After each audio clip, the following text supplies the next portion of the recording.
Hiya, my name is Aishling and I'm an activist with the Revolutionary Housing League, and we're here in the Liberties in Dublin 8 today. So, thank you, Ashley, for agreeing to talk with me. And tell me a little bit about right here, about this spot here. We're right on School Street in Dublin 8 here. well, this place has been renamed Anne Devlin People's Park.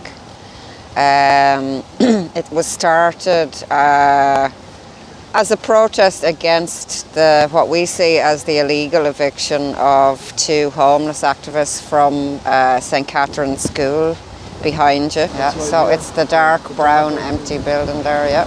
So the building had been empty for 30 years. It was reported by people in the area, apart from a few years where it was used as a cultural centre for arts and events, which ended in 2018. So the Revolutionary Housing League vows to open up empty buildings, derelict buildings, for street sleepers during the crisis, because the government don't seem to give a shit about anybody. Either they're not providing safe hostels.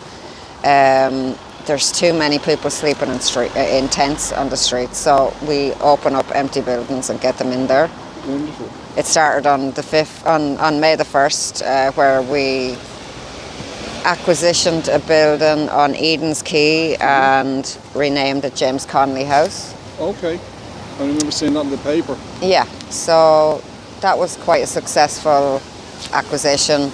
So basically, you guys, correct me if I'm wrong, is it you go up, say, and you would basically break into the building and make it vacant for people who are on the street? Yeah, so we use the term acquisition because we see ourselves as stepping up and doing the job of the government, because they aren't just failing to do it, they are causing the housing crisis. They have caused the housing crisis, and they continue to make it worse. They continue to turn people against each other, turn some sets of refugees against others, poor Irish people against poor foreign people, and let's face it, it's the billionaires who are winning at the end of the day. None of us are getting anywhere. So that's the premise of what we do. Tell me, Ashley, what's the plan here? Is there a long-term plan? There is a long-term plan. We're not going anywhere until when we were illegally evicted from the school. The two street sleeper activists that were involved were harshly treated, as in more harshly treated than the other buildings we've acquisitioned. So they were taken straight away. They were strip searched and held overnight and brought straight to court, whereas before we would be able to negotiate with the police that this is a civil political matter, and they would go and get their correct orders from the courts. It would take a month or 6 weeks, and we would have the building to They were use. treating it like a criminal matter. So they were treating it and that case is still going on. Yes. And until that ends or is sorted out, the two activists can't go back into the building. So we took up camp here.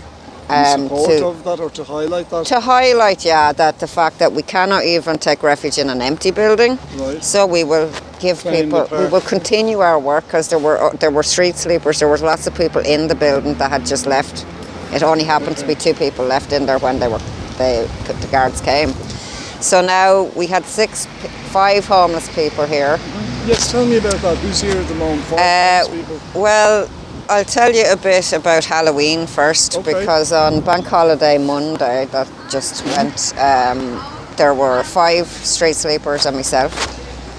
And before 7 in the morning, the guards, about 10 or 12 guards, and Dublin City Council came and dragged people out of their sleeping bags and made sure to take everybody's tent. Wow. To leave them completely desolate for the bank holiday. There was no bonfire at the time or anything? There was nothing. There was no bonfire here. Right, because there usually is. Yeah, well, they usually barricaded off to stop the bonfires, but they didn't do that. But they came at 7 in the Seven morning of- and threw everybody out. and were able to arrest Sammy, beat him up, and bring him straight to court on a bank holiday Monday for sleeping in a tent. Like, What was he charged with? well, he wasn't given a translator or a doctor, so he's not really sure what he was Does he get charged to go with. back to court? Yeah, so he was in court yesterday, and it was put forward to next month. They weren't clear about why we were being evicted. Right. So there is a bylaw that says you can't sleep on public land. Right. So from now on, my goal is to get rid of that bylaw, Yes. because if we can't sleep in empty buildings belong to the state, belong to ourselves, and we can't sleep in empty buildings belonging to billionaires like Joe O'Reilly, like Sean Houston. We had another building down at Houston Station. We were thrown out of there, and we can't occupy private land because private people have money to bring us to court. Sure. And we can't occupy public land. Where are street sleepers supposed to go when they want to sleep? Indeed. And tell me, Aishling, just on your own situation here, just to clarify for those who are viewing, you're not actually homeless, you're an activist. Yeah, so, well, I was homeless for 10 years. Right. I was evicted by the council for €1,800 arrears when I was incredibly ill. Yes. I was using cannabis for my health and explained that to the council. That's why I couldn't pay rent. So I made a protest out of my situation Yes. 12, 13 years ago, and ended up homeless, in prison for a week. Homeless indefinitely because it's from a council house, so you're not entitled to HAP, you're not entitled to anything. So it took a long time, 10 years, to get back on a housing list, to be entitled to HAP, and then to find a landlord. And it's obviously very dear to your heart, the issues these Yeah, people so are having. 'Cause I just never had imagine to sleep on the street. Those other 5 people, now, they are genuinely homeless. Absolutely, Yes, yeah. it's just wanted to make that Yeah. clarification. But there's a lot of activists in RHL that aren't homeless, that are willing to go to prison, excuse me. go to court, you know, stand up for street sleepers who are able to leave before. Normally there's a procedure. Sure. The guards come, they go. The But date the is set. community around here, which is a very tight-knit community traditionally, but they've been okay with you They've guys. been haven't they? amazing. I've I saw never. a guy offering you guys a chap that lived locally, offered you guys bathroom facilities and a shower or anything you want. You know, He's cups brought of us teas cooked and that. food. Wow, what a good guy. We have at least 4 different people who fill big burkas of hot water for us. Wonderful. Even one gave us the burkas. Yeah, see, these are my people. You know, people that Absolutely. do I've stuff. never felt as close to a community like ever. Even from my own community, I don't feel That's brilliant. But there. your community is where your heart is, exactly. isn't it? Yeah. So And step tell me it a little down. bit about this movement, Revolutionary Housing League. League. Well, It's there- an Irish thing, okay. well, we cater for everybody, anybody who's on the streets, anybody who's destitute. They don't have to be Irish, they don't Sure. have to be, there's no, literally, Yes. we recognise that there's 166,000 empty houses and far, far, far few people who need homes, and that's including even people on HAP and 166,000. empty homes, and that's not buildings and my schools God. and pubs. Like, those are actual homes that could be maybe need doing up or Utilised, whatever, but, but yeah. people are willing, you know. For sure. So until that balance has been addressed, then Yeah. we're going to keep taking empty buildings and bringing in street And I sweepers. support you in that. I support you in that, Good, just yeah. from my own humble Yeah. perspective. I support you in it. I think it's necessary, and nothing's going to change unless people do something. Exactly. People need to take initiative themselves, come to us. We can help them Where can people get in touch with the on all the social media platforms, at Revolutionary RHL Housing Ireland. League. Everybody's welcome though. Anybody course, is no. welcome, as long as you have, you know, the objective of ending an engineered homelessness crisis. even if it's like. on your own?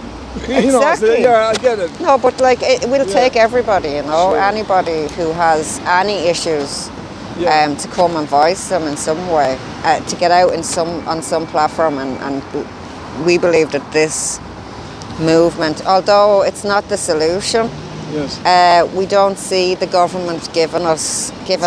It's a response, I think, isn't it? Really, it's a direct action. To their apathy. Direct action to push a little bit further what everybody else is trying to do. Like, put a little light on the issue. Yeah, we just need it to have more physical action on the matter, because people are physically dying on the streets. So it's a very material response to a very, very material problem that we have, that is caused by neoliberalist ideology, and that is the end of it. Like, it's just neoliberalism. Profit. Nobody should be making a profit during a triple crisis. Right. During any fucking crisis, sorry for cursing, nobody should be making any profits. We need to look at sustainability. We have an ecological, health, economic and housing crisis ongoing, and it's all compounding each other. And if you get caught up in one part of it, you get sucked into the rest of it, and then you have addiction and all the trauma that people are dealing with since they were since generational trauma has never been dealt with in this country. And we cannot reproduce a healthy society given the capacity that we've been given, either mentally, emotionally, physically or economically. We cannot do it, and therefore this cultural centre needs to be given back to School Street and to this area and to the people in these flats, and they need not to be displaced by fancy buildings or Guinness car parks or anything else.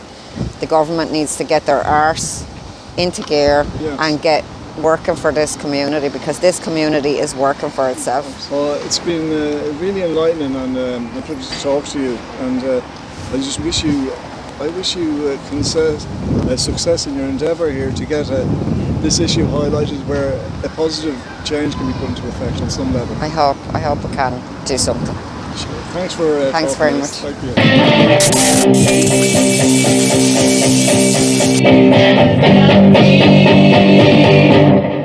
On the run.